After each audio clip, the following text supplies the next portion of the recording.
Old inmate, Lynn's prison paramour is none other than convicted killer Steven Avery. That's right, Steven Avery, who became a worldwide celebrity when the hit Netflix documentary, Making a Murderer, featured his case. Take a look.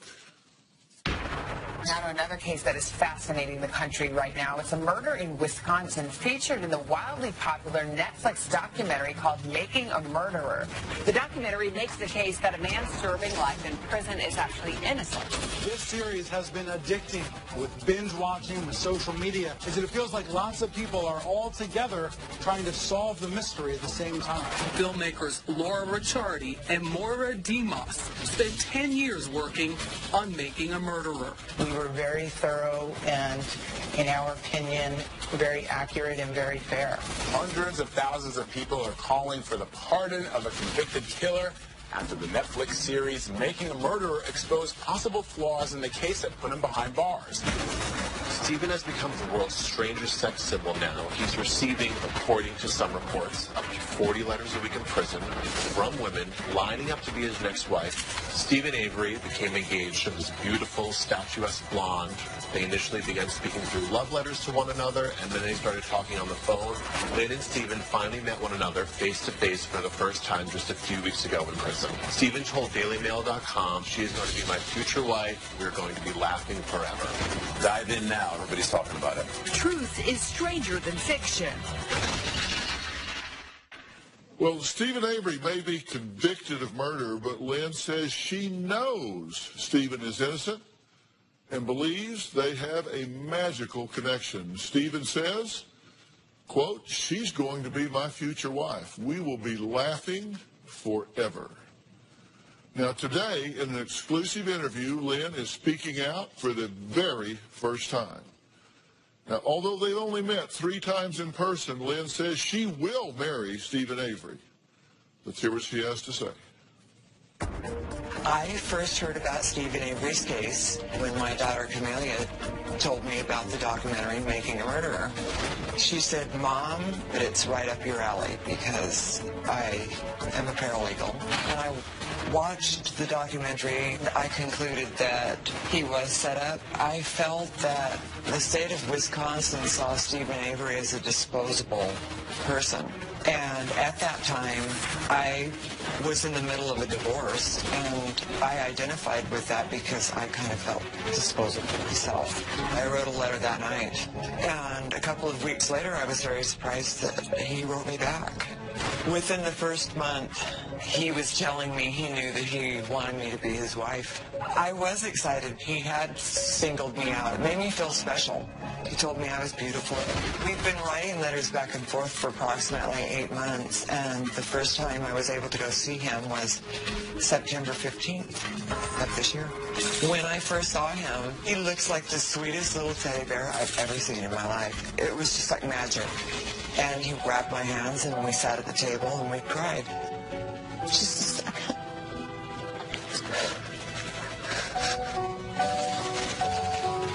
I was very attracted to him because I could tell how much he loved me. He was the whole package. This card he made for me, and on the inside he drew me this nice picture, and it says, "I just wanted to let you know that you're in my thoughts and in my heart." And I was touched by the innocent nature of it. Steven proposed to me on the morning of September 6th. Steven and I usually talk about 2 or 3 times a day. He'll wake me up and he'll say, "Good morning, Mrs. Avery." My nickname for him is Teddy Bear, my innocent teddy bear. Once Steven is exonerated, we do plan to take a trip up into the mountains and find a hotel and just relax. Steven will be walking out of prison, and I'll be standing there waiting for him. Well, okay. So, was the documentary the first time you'd ever heard about Steven and his story? Yes. Did you feel an instant connection to him, or was this something that built up across time? I kind of felt an instant connection after watching the entire documentary. Did you binge watch it? Yes. Like all at one time? Several times. Yeah, I binge watched it. Like, I think Robin and I watched it over the weekend. So we watched it all across a couple of days. Yeah. So did you feel like you got to know him during that 10 hours I did. that you watched it? Mm-hmm. Yeah. And when it was over, or any time during it, did you decide then that he was innocent? Absolutely. By the time I was through watching it the first time, I absolutely felt like he was innocent. Yeah. And obviously, hundreds and hundreds of thousands of people did, because petitions have been circulated all around trying to get him out of prison. Why did you think he was innocent? Because there were so many inconsistencies with regards to how the police conducted their investigations, the evidence that was not there. And for people who don't know, I asked the audience just a few minutes ago how many had watched this, and about half of the audience said they had watched the documentary. And for people who don't know, Steven Avery had spent many years in prison convicted of a rape, only to find out that he had not done it at all, that he had been wrongly convicted. Right. He got out, he was exonerated from that, got out of prison, filed a multi-million-dollar lawsuit for the wrongful imprisonment, and while that lawsuit was pending, he got arrested and charged with, and then convicted of this murder. Right. And a lot of folks felt like that was a good way to dispose of this lawsuit against the county. A lot of people feel that was awfully convenient. You started writing him? I did. Immediately after watching the documentary. Oh, right away. I felt compelled to reach out to him right away. I felt so bad for him, thinking this poor man had just been exonerated through DNA for this other wrongful conviction and incarceration, and only had 2 years as a free man before he was right back in there. Yeah. What did you write in the letter that you wrote to him to start with? I told him that I was in the process of a divorce, and that I was feeling lonely at home, and had time to write at that time in my life, which at any other time I would never have had this opportunity to even consider it. And so I sent a couple of pictures of myself with a letter and asked him if he wanted to write back and forth to get to know each other. Well, I'm guessing he said yes. He did. I mean, if you're sitting in prison and get a picture of you, nah. So he's going to say yes to that, right? Yeah, he did. And that's okay, right? I mean, he didn't know you yet, but he got a picture and thought, well, yeah, but then he got to know you. Yes. Right, even though the first attraction was physical, then he got to know you, right? Yes. And when did you get a response? How quickly did you get a response? And what was your reaction? Did you expect to get a response? I didn't really expect to get a response. Really? My first thought, my goal was just to offer him some support and let him know I'm out here and I think he's innocent, and I'm offering him my support. If he'd like to write me back, I'm here. This is my address. And about 2 weeks later, I did receive a letter back. What was your reaction when you got the letter? I was speechless. I opened the mailbox and I said, I couldn't even talk. I got a letter. I got a letter from Steven Avery. And my mother lives about 2 blocks down the street from my house. So I had my son get in the car with me and we drove down, and I read the letter out loud to both of them. Yeah. As well as I could, stuttering, because I was so excited about getting the letter. So you light up when you talk about him. So, I mean, this relationship obviously built, right? It did.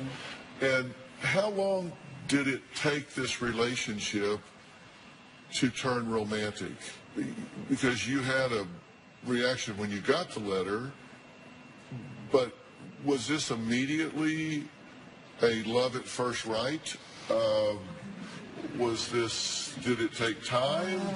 What was it? Well, we corresponded for a couple of months so that we could learn each other's personalities, what our likes, what our dislikes were, what he likes to do, what I like to do. So was it platonic at first? Yes. Just, I'm a pen pal? Yes. I'm your prison pen pal? Yes.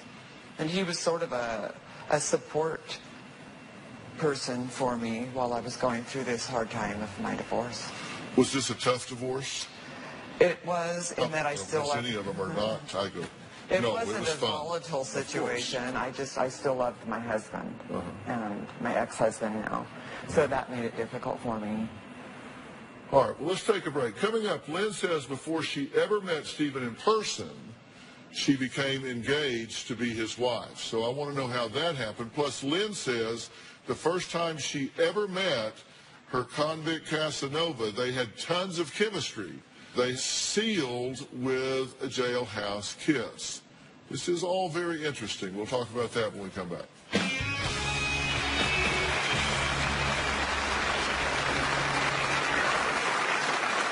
The first time that I saw him, he did come and plant a great big kiss on me. He'd been waiting 8 months. He made sure he got that kiss. It was good. I felt like it was an extended kiss. People were watching us because it was Steven Avery and everybody knows who he is. And later, he would sign his letters, "Love, your husband, Steven Avery." He saved my life. it's kind of a Cinderella situation. I fell in love right off the bat. All new Dr. Phil. I could not find my daughter for 9 years. Dad's fighting to see his own child Now he's trying to take her away. because Grandma won't let her go. He's missed out on first words, first steps. All we want is a chance to know this little girl. You characterize this as this rotten, no-good rat wants to come in and rip this whole world apart. I just want to see my daughter, and you're in the way. I'm not in the way. Your daughter doesn't want to see you. That's Wednesday. When I look at Steven, I see a very innocent, boyish young man. The first time that Steven actually told me that he loved me was the first time that we talked on the phone. I felt like we'd known each other forever. I immediately knew I was going to be a part of his life. I just felt it in my heart. Well, when 53-year-old legal secretary Lynn Hartman first watched the Netflix documentary, Making a Murderer, she was so moved by Steven Avery's story that she wrote him a letter. Lots of people were moved by this documentary. She had no idea that within a month, she would be in a full-blown romantic relationship with the convicted killer. Now, Lynn says the second she saw Steven, she knew he was her, quote, innocent teddy bear. Now, you went to see him. How long was it before you were able to arrange and make arrangements and get in to actually meet him? Well, we corresponded for about 4 to 5 months before we started making arrangements for that meeting. And it was actually a very simple process in that the prison sent me some documents to complete so they could run a background check on me. And once that was approved, then I was on the visitors list. Okay, so you started corresponding. You're writing back and forth. Did he ask you to then call? Oh, yes. So it went from writing to then calling. After the second letter, he wrote me back and he explained to me how I could receive phone calls from him. Oh, okay. And so he had to call you? Yes, he does have to call me. All right. And so you made those arrangements? Yes. And how long before that first call? After you wrote the first letter? About a month? Okay. Take me through that moment. Did you know when he was going to call? Did I know? Did he say? The day? Yeah, I mean, do you guys arrange a time? I don't know how that prison works. No. You just know, do you know there's going to be a day? No. Okay.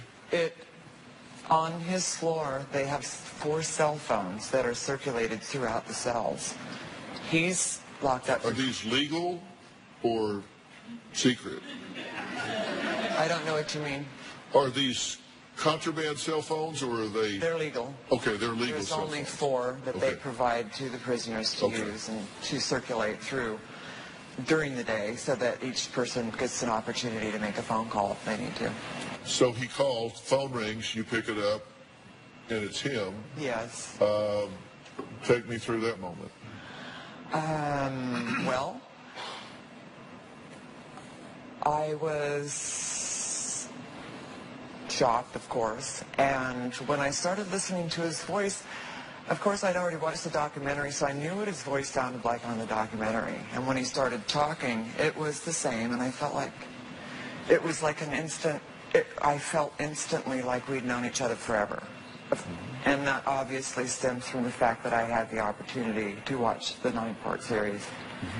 And he had not heard my voice before, so he didn't connect with me that way. Yeah. But I felt an instant connection because I felt like I kind of already knew him. Right. Did he tell you he loved you on that phone call? Yes, he did. Right away. At the end of the call. But again, I think that might be customary for him and his family to say that at the end of each call and at the end of each visit with each family member. So I took it that way at first. But the more we wrote and talked, the more he told me that he truly did love me. Right. And you, once he called you the first time, did he start calling you more frequently, more often? Yes. The phone calls are actually pretty expensive, so I wanted to keep them limited to just 2 times a week. Oh, okay. At first. So we talked a couple of times a week. Okay. And how long was he able to talk? And what did you talk about? Yeah, 30-minute increments. They've got 30 minutes to talk. Oh, okay. If they get lucky, they can call right back for another 30 minutes of talk. And what we would talk about would be, mostly he wanted to try to get to know me because I had already had the opportunity to learn about his life through the documentary. Yeah. So when he first called, you start talking to him, he's asking questions about you. Did this freak you out some? I mean, were you comfortable with it? I was. Yeah. Because, like I said, I was going through that divorce. I was alone. My husband was gone. Or, sorry, my ex-husband, you know. Right. Let's make that perfectly clear. No, I got it. And so I felt needed at the time, and I felt like he was a support to me, and I was glad to receive his calls. So at what point did Stephen ask you to marry him, and what did he say?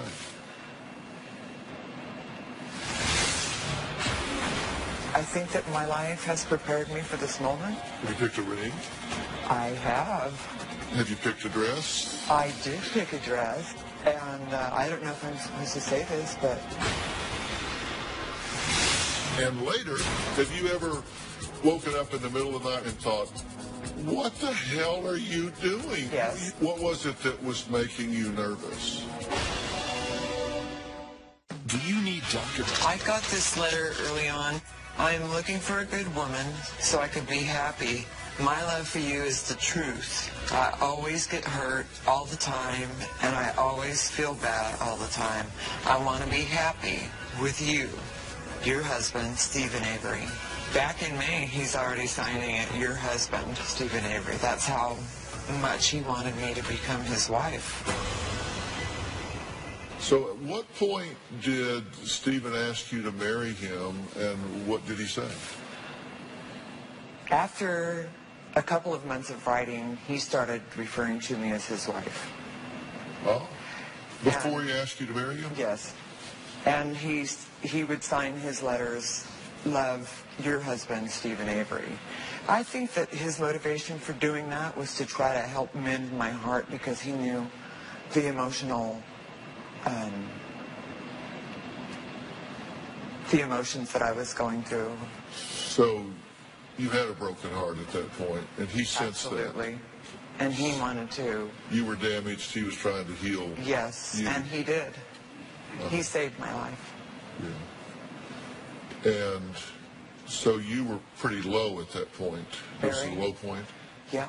Uh-huh. And what did he do that mended your heart? What did he do that saved your life?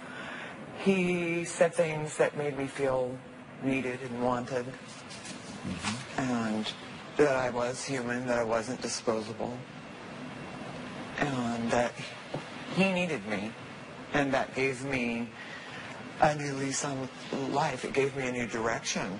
He needed me, and I wanted to provide that support to him because I felt so bad about his situation and how he had been wrongfully convicted, not once, but twice now. Right. And when he's in such a dire strait, yet he's administering to you, yes. he's helping you and taking yes. care of you. Right. It's kind of a Cinderella situation. I mean, he's right. actually rescuing you, absolutely. Saving you absolutely. in a situation. That's what I fell in love with about him right off the bat, that he could be in this predicament, but be so selfless and offer that support to me without asking for it in return. Okay, so he started referring to you as Mrs. Avery. Yes. But did he ever actually say, and if so, when did he say, "Will you marry me"? It was in May of this year, so 4 months after we started corresponding, he started asking me questions about what I was looking for in a man, and told me what he was looking for in a woman, what he would like. And honesty was the most important thing for him, of course, because of all of this corrupt dishonesty that he has lived with for 30 years. And what did you say when he finally asked you? Did you say yes right away, or did you think about it? I felt like yes. I think that my life has prepared me for this moment and this journey that I'm about to go on. So my answer was yes. And that was on the phone? Yes. Okay. Have you picked a dress? I did pick a dress. Look, I've got 300 women on my staff. They tell me what girls want to know about this stuff. You picked a dress? Have you picked a ring? I have. And I had an absolute amazing surprise of the same dress that I had picked out. Oh my God! I was elated. Yeah. I was so surprised it was the same one. All right, well, let's take a break. Next, what was it like the first time Lynn laid eyes on her now fiancé, Steven Avery? Because so far, she's watched him in a documentary. She's then written letters back and forth. She's then talked to him on the phone. But a meeting still is in her future. We'll talk about what happened when that went down when we come back.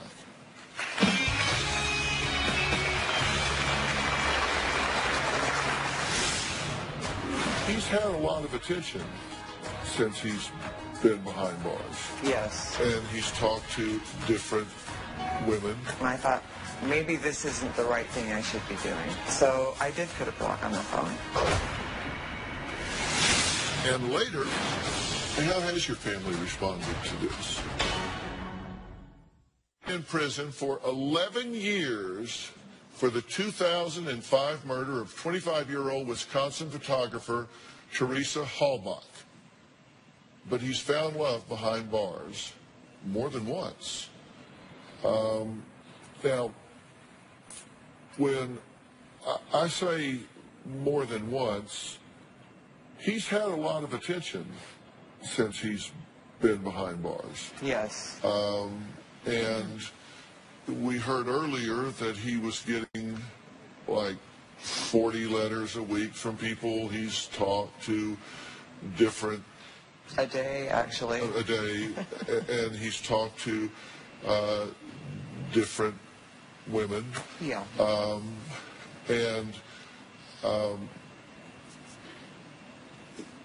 But this is something that the two of you now are very serious, correct? Yes, it's exclusive. And Stephen has written to you. We have a copy of an excerpt of a letter that he has written. He says, "Hi, Lynn. I see you put another block on the phone, so you don't love me. You have to tell the truth. I tell you the truth all the time. Don't you know that this hurt me when you block the phone when a person love you and miss you? I really thought you loved me and want to marry me. I'm looking for a good woman so I can be happy with and have a good time in my life no more. I do not want to suffer no more in my time. I did suffer a lot in my lifetime, and I only want a good woman in my life and one how love me back and will do anything for me and make me happy in my life. You know I love you a lot, and I need you too, okay? I do not want to hurt no more in my life. I love you. My love for you is the truth. I always get hurt all the time, and I always feel bad all the time. I want to be happy with you. I do. Can you make me happy, Lynn? I love you if you want me. Love, your husband." Okay. Now, tell me about that letter. That was in May of this year. Yes, he thought that I had blocked the phone because there was a time when I thought maybe this isn't the right thing I should be doing. And things are going too fast, so I did put a block on the phone. But in this particular letter, there wasn't a block on the phone. I just hadn't received his call. You say there wasn't a block on the phone. There was not. You just didn't receive I was out gardening and did not hear the phone that day. But it made him afraid that possibly I did decide I can't do this and put a block on the phone again. What was it that was making you nervous? Ridicule from my family. The fear of what my ex-husband might think of me because he's actually a 30-year veteran of law enforcement. Retired law enforcement. So I guess it was just how other people would look at me, and it was just a completely different scenario for me than anything I'd ever gone through in my life. And how has your family responded to this? You spent 30 years with a cop, yes. Now you're with a criminal? Yes. I believe he's innocent. I believe he needs help. There are a lot of people that want to help him that don't want to marry him. And later, when you meet somebody, you either have chemistry. How has your family responded to this? I have a cousin who's one of my best friends, and we talk, but we do not talk about this. I received a phone call from Stephen while I was at my brother's house, and he wanted me to leave the house to take the call. He does not want anything to do with it. And my mom is worried about it as well. She says, why can't you just find a nice government man, get married, and have a great life? And I said, I had a government man, and look what happened. So I'm not saying that running out to look for a convicted murderer at a prison is the best thing to do, but I don't believe he's guilty. Right. I believe he's innocent. So your mother, brother, cousin are all saying, what are you doing? Yes. What is wrong with you? Yep. So have they watched this documentary? No. So they've not watched it? No. They just know that he's a convicted murderer. They know that my ex-husband was a police officer, and now I'm seeing a convicted murderer in a prison. So they think the pendulum has swung? Yes. They think you've gone completely the other way. You think, okay, I'm not going to be here. I'm going to go to the other side. Yeah, maybe I had an aneurysm I've been or something. with the cop. I'm going to go with the criminal. Yeah, I'll teach him. Okay, bad boys, bad boys. Yeah. Okay. Yeah. Yes. Yeah. What you going to do when they come for you? Right. Right. Yes. So they think, what the hell's happened to you? If Yes. you had an aneurysm, Yes. are you insane? Yes. And I said, Are you? no. I mean, have you thought, am I insane? Have No, you? not at all. Well, because you said you've been nervous about this sometimes. Have you ever woken up in the middle of the night looking at the ceiling and thought, what the hell are you doing? Yes. You spent 30 years with a cop, Yes. now you're with a criminal? Yes. How do you answer I had that? the mind on this side and the heart on this side, and it was a battle. It was a battle for a while. But I believe he's innocent. I believe he needs help from everybody in every way that they can help, because this man does not belong in prison. There are a lot of people that want to help him that don't want to marry him, and no, that's my Right. point. Is this? And I'm forgetting about him for a minute and just talking about you. You seem like a really nice person. Thank you. I'm just wondering, is this is just the shrink in me thinking about this, is this potentially a rebound phenomenon for you? Because you said I was really lonely, I was Right. really heartbroken, and here's somebody that's really vulnerable and has a broken wing. Exactly. And I'm wondering, is this a person that personality-wise, physically, intellectually, that you would normally be attracted to? I mean, if you were standing at the Dairy Queen in line and this guy was standing next to you, is this the kind of guy that you would go, hey, can I buy you a cone? No. Not if I didn't know him.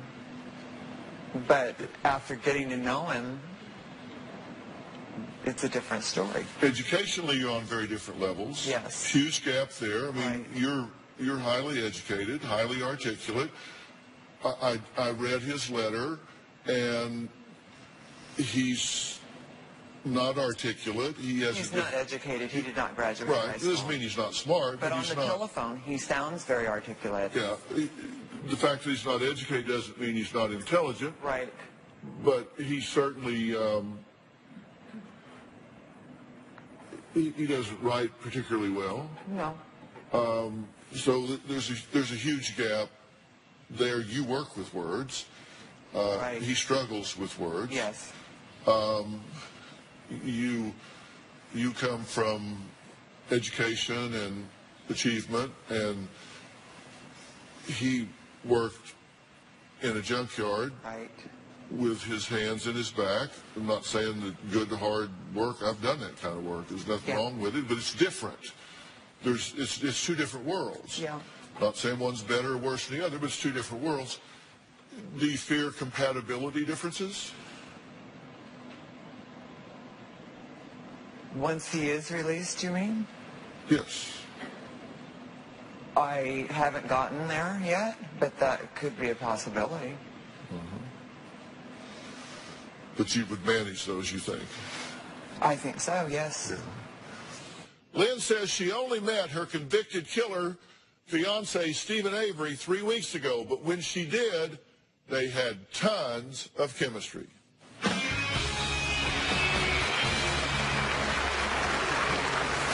Also coming up, why some people think Lynn is in this only for the fame. I've been scrutinized, I've been attacked, I've been cyberbullied. What is the story on her? Something just doesn't add up. Supporters, they're wondering, who is this girl? Who's this bimbo? Who's this gold digger?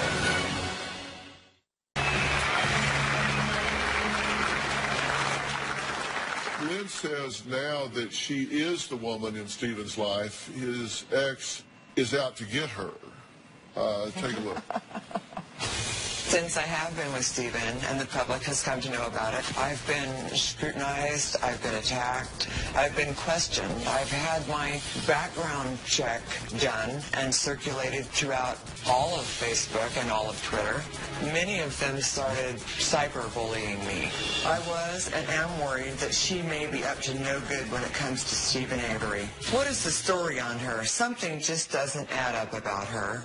A lot of the bullying, I believe, was the result of supporters that knew of Sandra Greenman, who was in the last episode of Making a Murderer, and she was introduced as Steven Avery's girlfriend. So when I came into the picture, they're wondering, who is this girl? Who's this bimbo? Who's this skull digger? Everybody knows that Sandra Greenman is Steven Avery's girlfriend. The supporters that supported Sandra Greenman came after me with a vengeance. They wanted to turn his family against me. They wanted to turn the other supporters against me. I have a confession to make. I may have contacted someone's ex to find out about her history and intentions.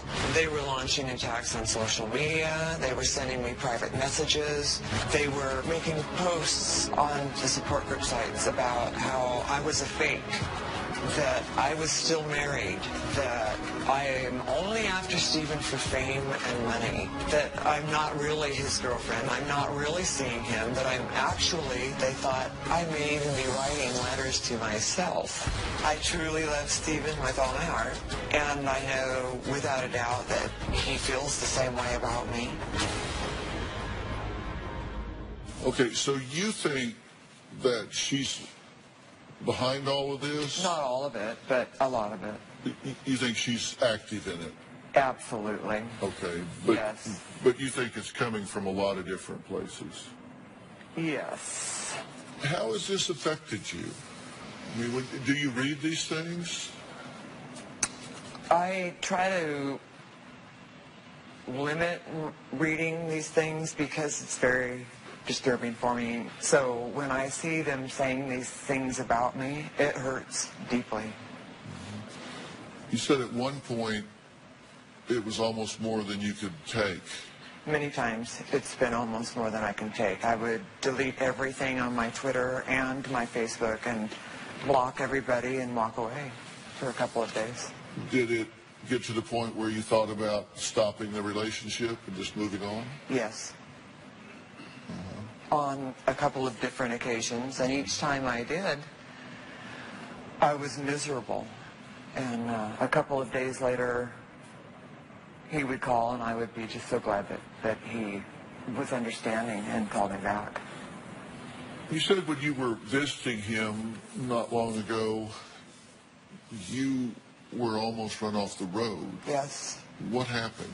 Tell me about that. After the first visit, I noticed I was out on a rural road headed towards the highway, and I didn't know the area. It was my first time in Wisconsin. And all of a sudden, I saw this vehicle coming up fast, very close to my bumper, and I thought, oh, here we go.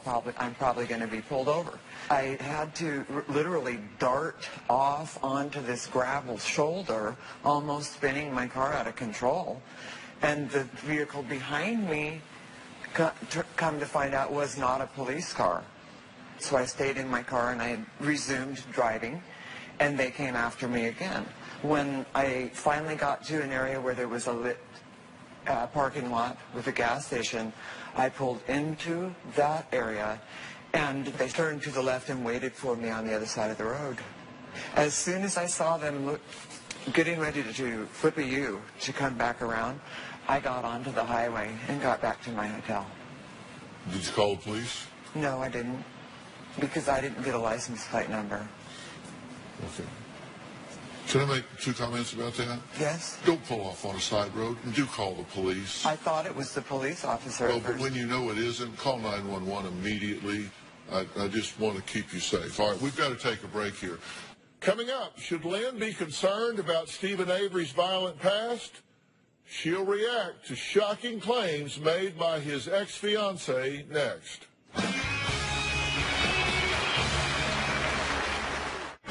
Closed captioning, but do not miss tomorrow because Steven Avery calls in from prison to talk about falling in love with his new bride-to-be. tomorrow on an all-new Dr. Phil. More with Stephen Avery's fiancé. I'm agitated because I haven't heard from Stephen. I can't do this anymore. But then a surprise phone call. Stephen, are you there? Yes, I am. Oh, my God. From the convicted killer himself. Why do you want to marry Lynn?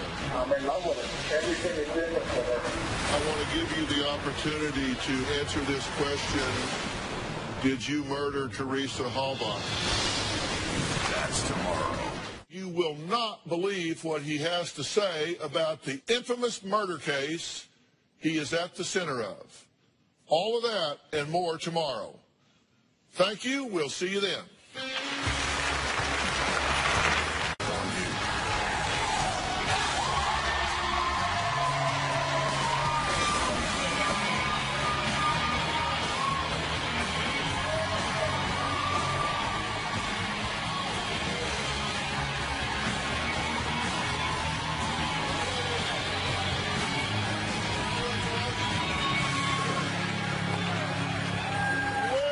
Today we are talking about a love story with a twist. A beautiful bride, totally smitten and engaged to be married. Lynn Hartman says she's finally found her Prince Charming. There's just one tiny problem.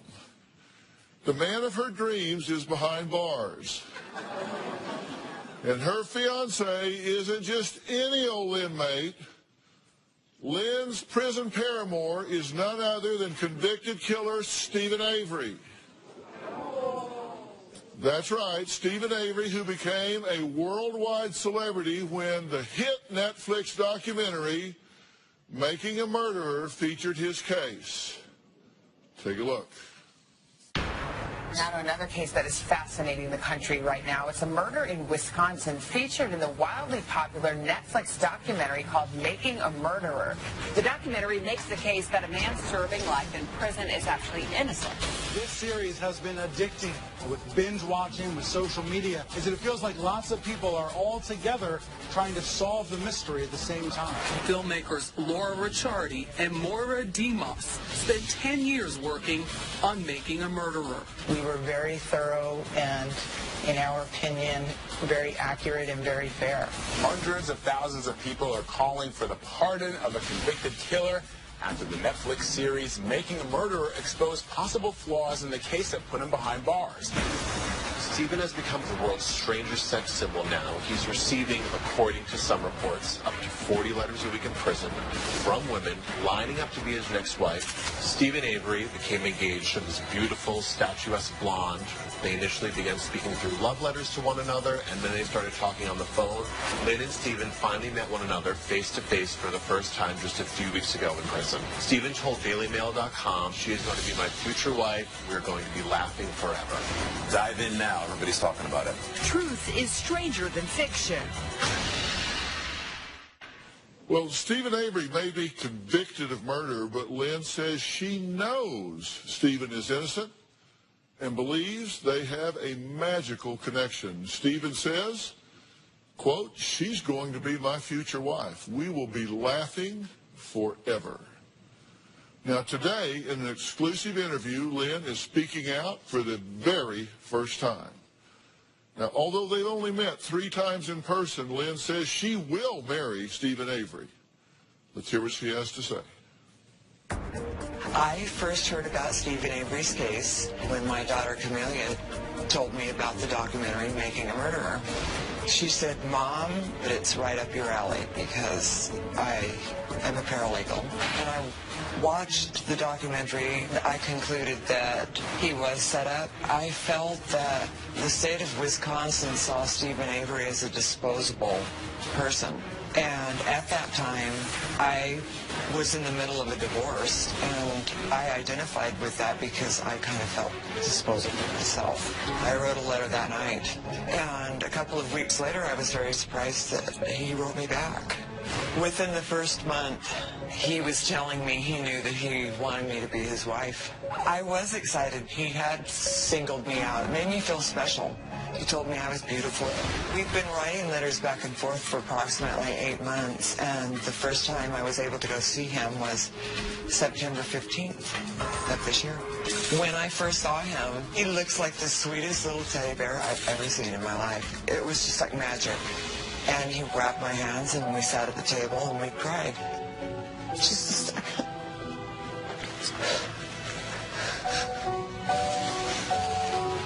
I was very attracted to him because I could tell how much he loved me. He was the whole package.